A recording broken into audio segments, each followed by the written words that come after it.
불과 지난달까지만 하더라도 말레이시아 공군 신형 전투기 도입 사업에서 가장 유리한 고지를 점하고 있었던 한국 항공우주산업 카이의 FA-52, 중국제 J-F-17의 도전에 역전될 가능성이 높아졌기 때문이다. 말레이시아 공군 전투기 전력은 약 50여 대 규모로 미국제 FA-18D 8대, 러시아제 Su-30 MKM-18대, 미그-29 10대 등 36대의 전투기와 13대의 호크 MK-288 경공격기로 구성되어 있다. 이 가운데 미그-29의 노후화가 심화됨에 따라 말레이시아 정부는 18대의 신형 전투기를 구매해 미그-29를 대체한다는 계획을 세우고 지난 2010년부터 신형 전투기 도입 사업, 이른바 MRCA 멀티롤 콤바트 에어크래프트 사업을 추진했다. 이 사업의 도전장을 내민 기종은 미국의 FA-18E/F 슈퍼호넷, 유럽의 유로파이터 타이푼, 스웨덴의 제임즈 39, 그리펜 등 3개 기종이었다. 이들 기종은 수년간 경합을 벌였고 지난 2017년 FA-18E/F와 제임즈 39가 최종 후보로 좁혀졌다.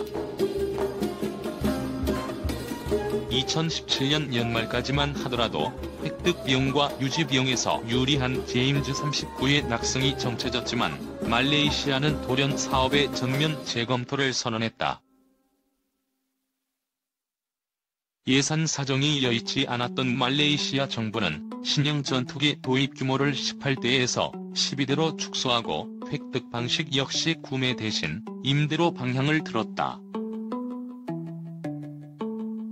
하지만 말레이시아 정부의 요구 조건에 맞춘 저렴한 가격으로 신형 전투기를 임대해줄 나라는 없었다. 전투기를 사기에는 예산이 부족했지만 그렇다고 주변국의 공군력 증강에 대응할 신규 전투기 전력화를 마냥 미룰 수만도 없는 상황이었던 말레이시아 공군은 눈을 낮춰 비교적 저렴한 소형 전투기를 도입하는 방향으로 사업 계획을 전면 수정했다. 이른바 LCA 라이트 콤바트 에어크래프트 사업으로 명명된 이 경전투기 도입 사업 초반 말레이시아 공군의 관심을 받았던 기종은 한국의 FA-50이었다.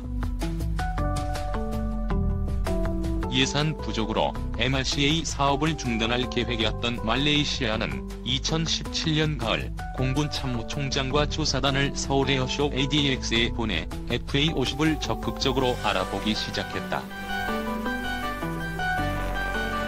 말레이시아 정부는 지난 1월 한국 항공우주산업의 FA-50에 대한 정보 요청서 리퀘스트 포 인포메이션을 발송하면서 기존 FA-50의 성능을 자신들의 요구사항에 맞춰 개량해줄 수 있는지 여부를 타진했다. 사실상 FA-50을 낙점하고 구체적인 정보와 옵션에 대한 요구를 한국 측에 전달한 것이었다. 세계 각국의 다양한 경전투기 가운데 말레이시아가 FA-50을 콕 찍은 이유는 간단했다. 바로 가격이었다. 말레이시아는 필리핀이 구매한 FA-50의 가격이 320억 원 수준에 불과하다는 점, 한국 공군이 60대를 운용하며 성능과 신뢰성이 검증되었다는 점에 주목했다. FA-50은 초음속 고등 훈련기 T-50을 기반으로 이스라엘 JLM-2031 레이더와 미국제 F-404 엔진을 탑재해 개발한 경전투기다.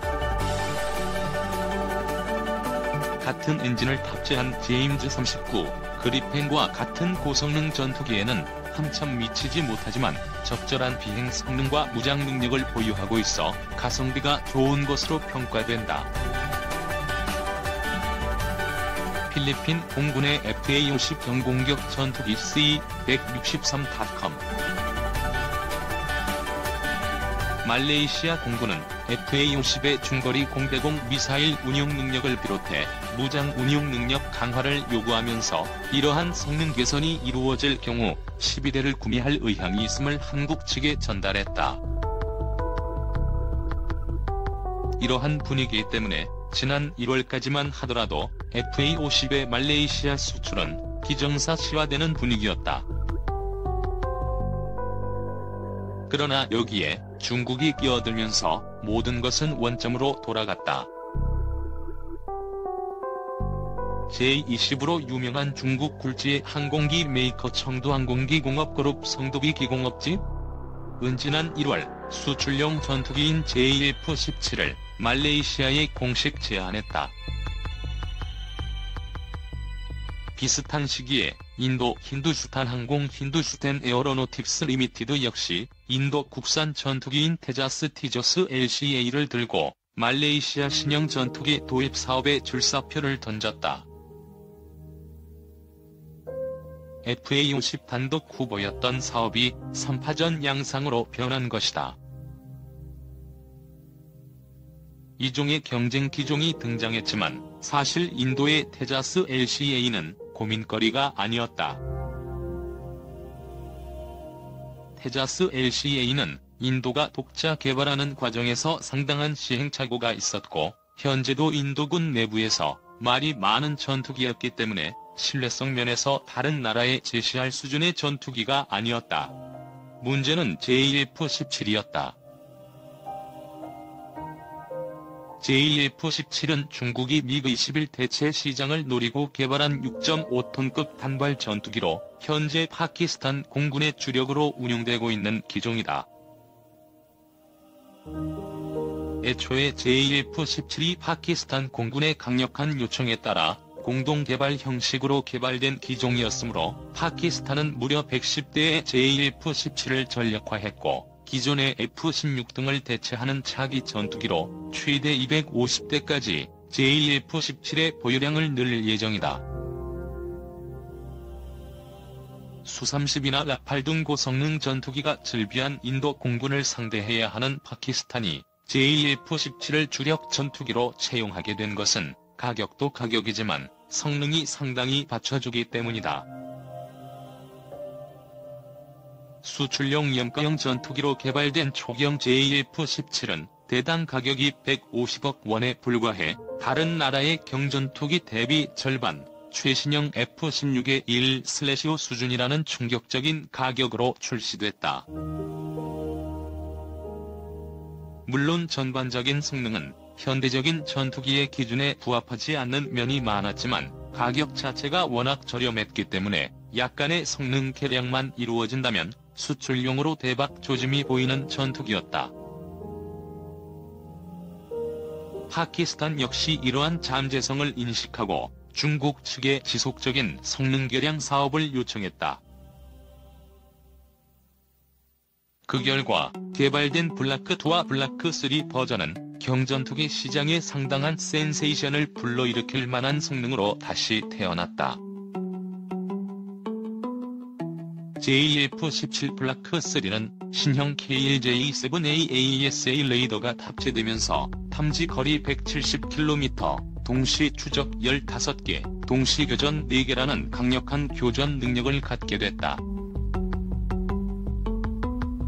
사거리 100km의 중국판 암람-P-12 운용 능력은 물론 다양한 중국제 정밀 유도무기와 초음속 대함 미사일 운용 능력까지 부여됐다. 기체 신뢰성 역시 우수했다. 기존의 중국제 전투기, 심지어 중국 공군 주력 전투기로 대량 보급되고 있는 J-10보다 낫다는 평가도 나온다. 기체 제어를 위한 최신형 플라이-바이-와이어 시스템이 적용되었지만 비상시를 대비한 유압식 기체 제어 시스템도 함께 탑재되어 있어 기체 시스템이 다운되거나 고장이 발생했을 때 수동으로 기체를 제어해 안전하게 불시착할 수 있었다는 파키스탄 공군의 보고도 있었다. 무장 탑재 능력이나 항공 전자장비 일부에서 최신형 F-16에 밀리지만 파키스탄 공군 납품가 기준 대당 3,200만 달러라는 가격은 대단히 매력적인 가격이다. 여기에 최근 중국이 아시아, 아프리카 국가들을 대상으로 제공하고 있는 차이나 프로모션까지 더해지면 가격은 더 내려갈 여지가 있다. 중국은 대외 영향력 확대 차원에서 자국산 최신 무기들을 헐값에 판매하고 있는데, 태국의 경우 3,500톤급 잠수함 3척을 척당 3천억 원에 판매하면서 25년 거치 분할 상환의 절충교역 3조 원, 품질 보증 30년이라는 파격적인 조건으로 도입한 사례가 있었다. 바로 이러한 점들 때문에 FA-50이 유력했던 말레이시아 차기 경전투기 사업의 기류가 바뀌기 시작했다. 미국제 기체와 러시아제 기체를 혼용해서 운용 중인 말레이시아 공군 입장에서는 굳이 미국제 군수지원 체계와 서방 무기 체계에 집착할 이유가 없다. 이런 상황에서 구형 기계식 레이더와 구형 엔진을 달고 현재로선 중거리 공대공 미사일 운용도 안되는 FA-50보다는 최신형 ASA 레이더와 엔진, 중거리 공대공 미사일 운용 능력과 다목표 동시교전 능력, 심지어 초음속 대함 미사일 운용 능력까지 보유하면서 가격까지 저렴. 문제는 이러한 상황이 말레이시아 경전투기 사업에서만 벌어질 일이 아니라는 것이다. 미 공군 훈련기 사업 탈락이라는 치명타를 입은 카이는 초음속 고등 훈련기 T-50과 경전투기 FA-50에 대한 해외 판촉에 더 열을 올리고 있지만, 더 우수한 성능이면서 가격까지 저렴한 JF-17이 차이나 프로모션까지 옵션으로 들고 FA-50 잠재 고객들을 빼앗아가고 있기 때문이다.